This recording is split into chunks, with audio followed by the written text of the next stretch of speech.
বিসমিল্লাহির রহমানির রহিম।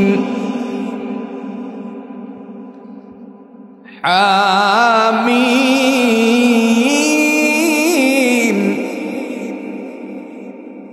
ওয়াল কিতাবিল মুবিন।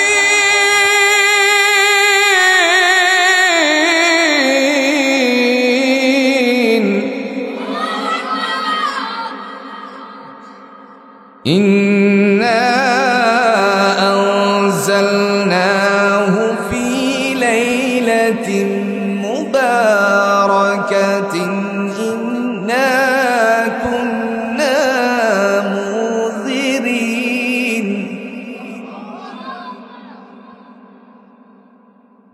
ফিহা ইউফরাকু কুল্লু আমরিন হাকীমিন আমরান عندنا إنا كنا مرسلين।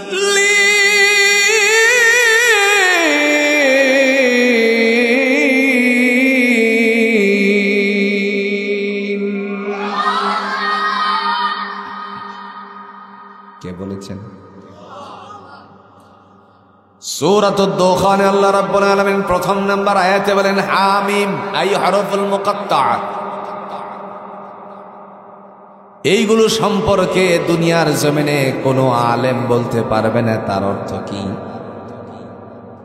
যদি বাংলাদেশের সমস্ত আলেমদেরকে একত্রিত করে বলেন, আপনারা বলুন তো, আপনারা তো কেউ মুহাদ্দিস, কেউ আবার মুফতি সাহেব, কেউ আবার বড় বড় মাদ্রাসার প্রিন্সিপাল সাহেব, আপনারা বলুন তো এই হামিমের অর্থ কি।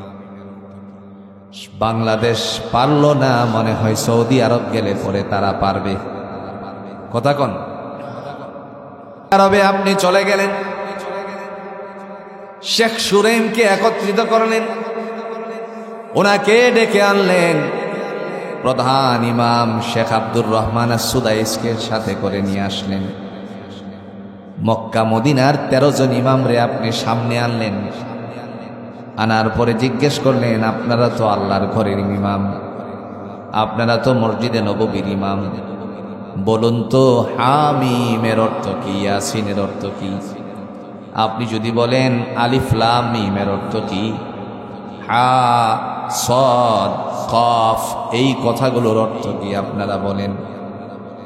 দুনিয়ার জমিনে তার এক একজন এক এক ধরনের অর্থ নিতে পারে, কিন্তু সব কটা হইল গা ফাউ ফাউ।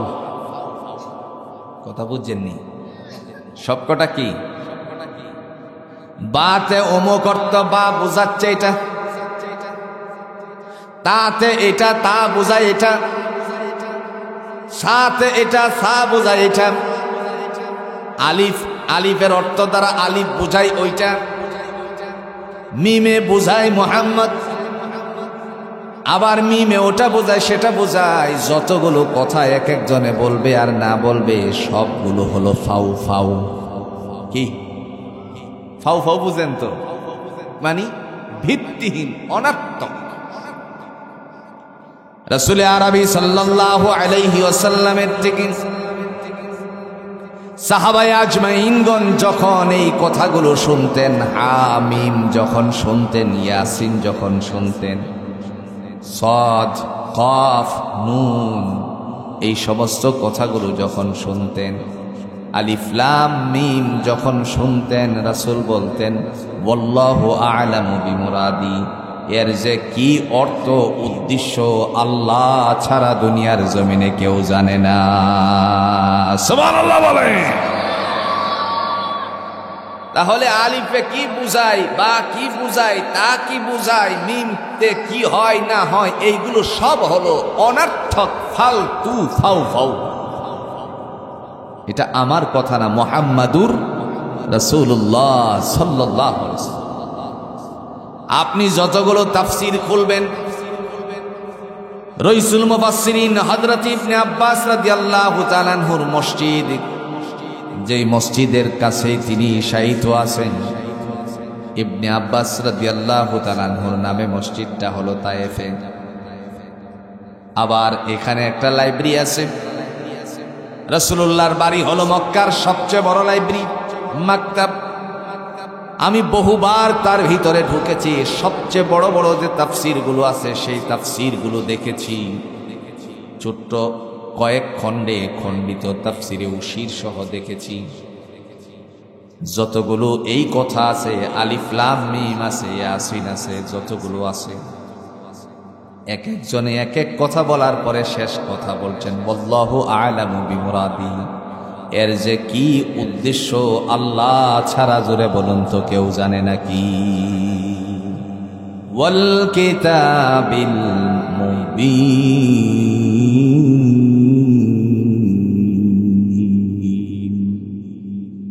ইলি বলেন এগুলো হলো সুস্পষ্ট কিতাব। সুস্পষ্ট কিতাবটার নাম কি ভাই? একটু জোরে কোন নাম কি? কোরআন।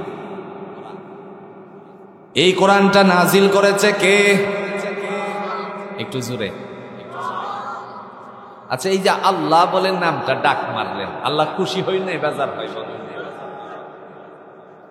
দলিল আসেনি? আল্লাহ বলেন কুলিদু আল্লাহ আবিদুর রহমান। বান্দারে তুমি যদি আমাকে আল্লাহ বলে ডাকো অথবা রহমান বলে ডাকো, তাফসিরে তাবারিতে আবু জাফর ইবনে জারির রাহমাতুল্লাহ আলাইহি বলেন দয়াময় আল্লাহ এই নামগুলো শোনার সাথে সাথে তিনি খুশি হয়ে যান। আল্লাহ ডাক শুনে, জোরে জোরে এই যে ডাকতে আসি আল্লাহ আল্লাহ, আল্লাহ কি শুনতেছে নি? না আল্লাহ দূরে দূরে থাকে? দলিল আছে? দলিল وَإِذَا سَأَلَكَ عِبَادِي عَنِّي فَإِنِّي قَرِيبٌ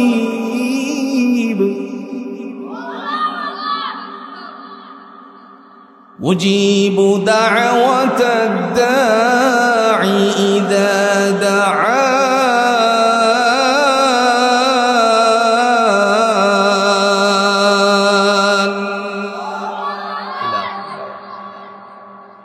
প্রশ্নকারীরা প্রশ্ন করে আমি আল্লাহ কোথায়? নবী আমার তাদেরকে আপনি জানিয়ে দেন আমি অতি সন্নিকটে। ফা ইন্নী করিব, আল্লাহ বলেন আমি অতি সন্নিকটে আছি। কতটুকু সন্নিকটে মনে হয়? মটকলা টানের বাজারে। কথা কোন না কেন? মনে হয় কলেজের কাছে নাকি? নামার বাজারে আসেনি? আল্লাহ রাব্বুল আলামিন বলেন বান্দারে আমি কতটুকু কাছে শোনো। এই কথার ব্যাখ্যা করেছেন অন্য আয়াত দিয়ে। তিনি বলেন ওয়া নাহনু আকরাবু ইলাইহি মিন হাবলিল ওয়ারিদ। বান্দারে মানুষের সাহেরা রগের চেয়ে আমি অতি সন্নিকটে আছি। সাহেরা রগ কোন জায়গায়?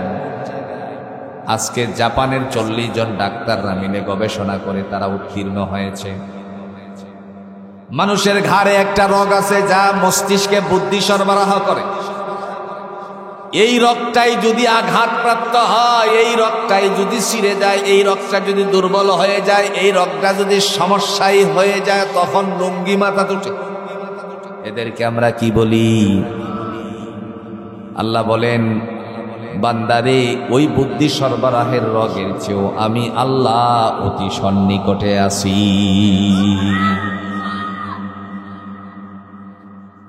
আমার ভাইরা, আপনারা উত্তর দিয়েছেন কোরআন নাজিল করছে সত্য না মিথ্যা? কোরআন সত্য নেই? দলিল আছে? জোরে জোরে দলিল আছে? কোরআনুল হাকিমের সূরাতুল ইমরানের 2 নম্বর আয়াতে আল্লাহ দলিল পেশ করে নাযালা আলাইকাল কিতাবা বিল হাক্কি মুসাদ্দিকাল লিমা বাইনা ইয়াদাইহি ওয়া আনজালাত তাওরাত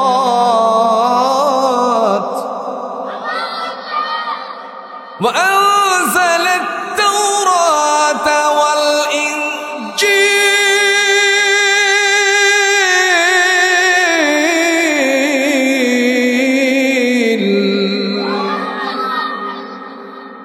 কে দিছে? নাজ্জালা আলাইকাল কিতাবা বিল হক, আমি কোরআনকে সত্য রূপে অবতীর্ণ করেছি। আপনারা বলছেন সত্য, আল্লাহ দলিল দিছে, ঠিক কিনা গণ? মুসাদ্দিকাল লিমা বাইনা ইয়াদাইহি ওয়া আনজালাত তাওরাত ওয়াল ইনজিল, বান্দারে শুনে রাখো পূর্ববর্তী কিতাবসমূহের সত্যায়নকারী হিসাবে, তাওরাত আর ইনজিলের সত্যায়নকারী হিসাবে আমি আল্লাহ কোরআন নাজিল করেছি। সেই আল্লাহ রাব্বুল আলামিন তিনি ডেকে বলছেন, শোনো তাহলে,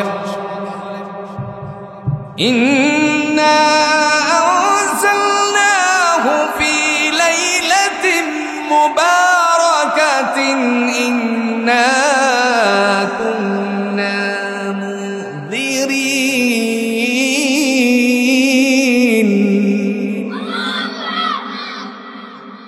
মহান আল্লাহ রাব্বুল আলামিন বলেন, নিঃসন্দেহে আমি এই কোরআনে বরকতময় রজনীতে, কোরআনকে বরকতময় রজনীতে অবতীর্ণ করেছি। এখন আপনারা বলুন তো, বরকতময় রজনী কোন মাসে? আরো জোরে কোন মাসে? রমজান মাসে। রমজান মাসে আল্লাহ রাব্বুল আলামিন কোরআন নাজিল করেছেন, দলিল আছে। إنا أنزلناه في ليلة القدر وما أدراك ما ليلة القدر ليلة القدر خير من 1000 شهر تنزل الملائكة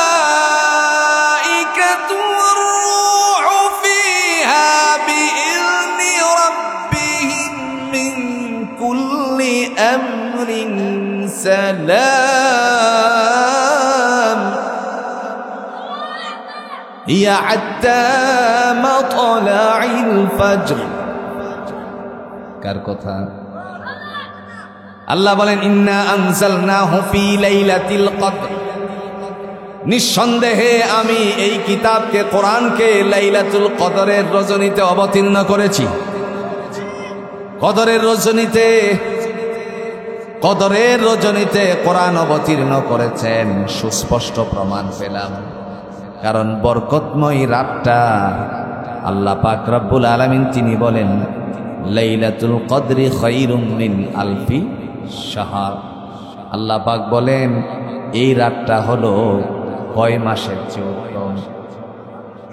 জোরে জোরে জোরে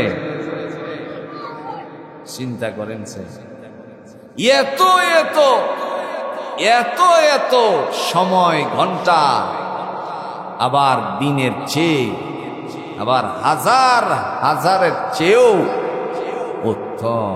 কে বলেছে? হাজার মাসের চেয়ে উত্তম আল্লাহ নির্ধারণ করেছেন। এরপরে আল্লাহ পাক রব্বুল আলামিন ডেকে বলেন, ও আমার বান্দা বান্দি শোনো, আমি এই কোরআনটারে যে অবতীর্ণ করেছি 3 কারণে। কয় কারণে? জোরে জোরে, কষ্ট হইতেছে? কয় কারণে? 3 কারণে। দলিল আছে? দলিল, শাহরু রমাদান আল্লাযী উনজিলা ফীহিল কুরআন হুদাল লিন্নাসি ওয়া বায়্যিনাতিন মিনাল হুদা ওয়াল ফুরকান।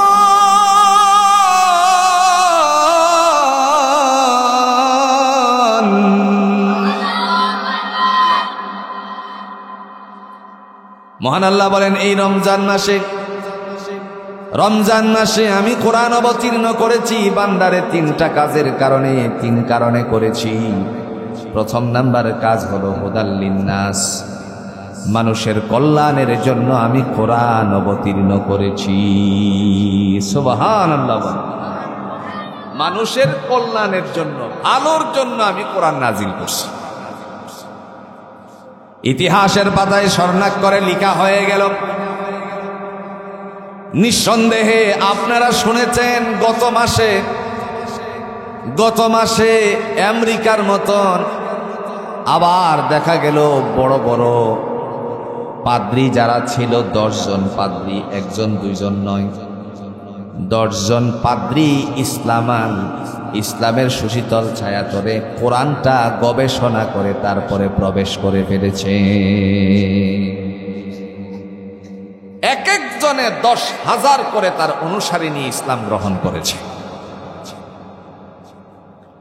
ইতিহাসের পাতায় স্বর্ণাক্ষরে লেখা আছে, বাংলার জমিনের ছেলেরা গোটা বিশ্ববাসীকে তাক লাগিয়ে 125টা দেশকে পিছনে ফেলে আজকে যারা কোরআনের প্রতিযোগিতায় অংশগ্রহণ করে গোল্ড মেডেল নিয়েছে, এরাই বাংলার সন্তান। তাকরিমের মতন সন্তান আরো বাংলাদেশে জন্মাচ্ছে। সুবহানাল্লাহ বলে। আপনাদের মঠখোলানামা বাজার কাসিমুল উলুম কওমি মাদ্রাসার ছেলেরা আজকে যে মাথার মধ্যে পাগড়ি নিয়েছে, বন্ধু বলেন তো এই পাগড়ির কাপড় মঠখোলা বাজারে পাওয়া যাবে কি যাবে না? যাবে। ওই দর্জি সাহেবের ঘরে যে পাগড়ির কাপড়টুকু আছে, সেই কাপড় আর তাদের মাথায় যে লাগলো এই কাপড়ের মধ্যে বেশ কম আসেনি। একটা উদাহরণ দিলে সহজ হবে। মঠকলা বাজারে প্যান্টের দর্জি আসেনি, কথা কোন আছে? একজন আল্লাহর বান্দা থানের থেকে 2.5 গজ কাপড় কিনলো, বানাবে প্যান্ট। পিছন দিক থেকে আরেকজন ডেকে বলতেছে, ভাই আমারে 14 গিরা দাও। কয় গিরা? 14 গিরা প্যান্টের কাপড় চাওয়ার কারণে তার দিকে মাথা ঘুরিয়ে বলতেছে, এই বেটা তুই 14 গিরা প্যান্টের কাপড় দিয়ে করবে? এটা হয়তো বয়েল কাপড় হলে, মদিনা বয়েল, উমুক বয়েল, তুমুক বয়েল হলে না বুঝতাম মহিলাদের একটা পোশাক বানানো, মহিলাদের পোশাক বানানো যায় না 14 গিরা দিয়ে, তাদের একটা পোশাক বানানো যেত। কিন্তু প্যান্টের এত মোটা কাপড় দিয়ে করবেটা কি বোকা? এই সময় আল্লাহর বান্দা পিছন দিক থেকে আওয়াজ দেয়, জবাব দেয়, তুমি আমাকে বারবার বোকা বলছো, আমি কিন্তু বোকা নয়, তুমি নির্বোধ, তুমি আসল বোকা। তৎক্ষণাৎ রাগান্বিত হয়ে গেল। রাগান্বিত হয়ে যাওয়ার পরে লোকেরা বলল, তুমি কি কারণে বলো তো 14 গিরা কাপড় নিতে আসলি? আল্লাহর বান্দা জবাবে বলল, শোনো তাহলে, আমার ঘরে মাহে রমজান আসতেছে, রমজান মাস আগন্ত, আমার ঘরের মধ্যে একটা কোরআন আছে, কিতাব আছে, এই কিতাবটার গিলাপ বানানোর জন্য আমি 14 গিরা কাপড় কিনতে আসছি। এবার বলুন তো 14 গিরার দাম প্যান্টের 2.5 গজের চেয়ে আল্লাহর কাছে কম না বেশি? কারণ এটা কোরআনের সাথে সম্পর্ক কায়েম হয়ে গেছে। তদ্রূপ আজকে যে বাচ্চাদের মাথার মধ্যে পাগড়ি উঠেছে, ওই কাপড় আপনাদের মঠকলা বাজার থেকে নেও মনে করেন, কিন্তু এই কাপড় আজকে কোরআনের খাদেম, কোরআনের জব্দকারী হাফেজে কোরআনদের মাথায় লাগার কারণে এই কাপড়ের মর্যাদা জোরে বলুন কম না বেশি? শুধু বেশিই নয়, নবীজি সাল্লাল্লাহু আলাইহি সাল্লাম বলছেন, ময়দানে হাসর যেদিন কায়েম হবে, সেদিন আল্লাহ রাব্বুল আলামিন ডাক দিয়ে বলবেন, ইউকালু লিসাহিবিল কুরআনি ইকরা ওয়ারতাকি ওয়ারাত্তিল কামা কুনতা তুরাত্তিলু ফিদ দুনিয়া ফাইন্না মানজিলাকা ইনদা আখিরি আয়াতিন তাকরাউহা। আল্লাহ বলবেন, হে কোরআনের পরিবারে, হে কোরআনের পরিবারেরা, ইকরা ওয়ারতাকি ওয়ারাত্তিল কামা কুনতা তুরাত্তিলু ফিদ দুনিয়া, তোমরা দুনিয়াতে যেমনি তেলাওয়াত করছিলে, আজকে আমি আল্লাহর দরবারে হাশরের মাঠে এইভাবে তেলাওয়াত করো। ফাইন্না মানজিলাকা ইনদা আখিরি আয়াতিন তাকরাউহা, যেখানে গিয়ে তোমার তেলাওয়াত বন্ধ হবে, সেই জায়গায় আমি তোমাকে একটা উঁচু আসন দান করে দিব। ওই আসন জুড়ে বলুন তো প্রস্তুত করেছেন কে? আপনার এই মঠখোলা নামা বাজারে সন্তানকে দিলেন, তারা আল্লাহর বান্দারা কোরআন জব্দ করেছে, যারা পড়াইছে তাদের দাম নাই। কথা কোন না কে দাম নাই? আপনি পড়িয়েছেন, বি পড়িয়েছেন, আমার স্যারদেরকে আমি খর্ব করার জন্য বলছি না, মাফ করবেন। জ্ঞান অর্জনের জন্য আপনারা শিক্ষাগুরু, আপনারা হলেন জাতি গঠনের জন্য সবচেয়ে অগ্র ভূমিকা পালনকারী। আবার সওয়াবের দিক থেকে দেখা যাবে তার দ্বারা সওয়াব হাসিল করা সম্ভব নয়।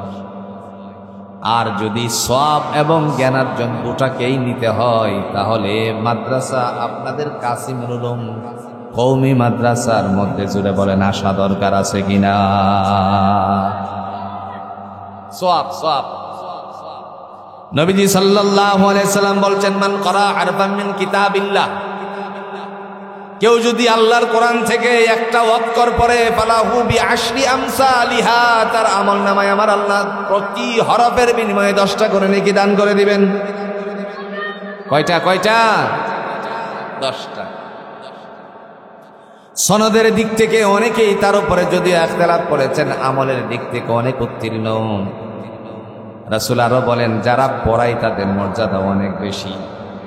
খায়রুকুম মান তাআল্লামাল কুরআনা ওয়া আল্লামা, তোমাদের মধ্যে সর্বোত্তম ওই ব্যক্তি যে কোরআন পড়ে এবং কোরআন পড়ায়। সুবহানাল্লাহ। কোরআন পড়ে এবং পড়ায়। রাসূলুল্লাহ সাল্লাল্লাহু আলাইহি ওয়াসাল্লাম তিনি বলেন, কোরআন পড়লেও লাভ, শুনলেও না নাই। কথা কন্যা কে লাভ নাই? দলিল আছে? দলিল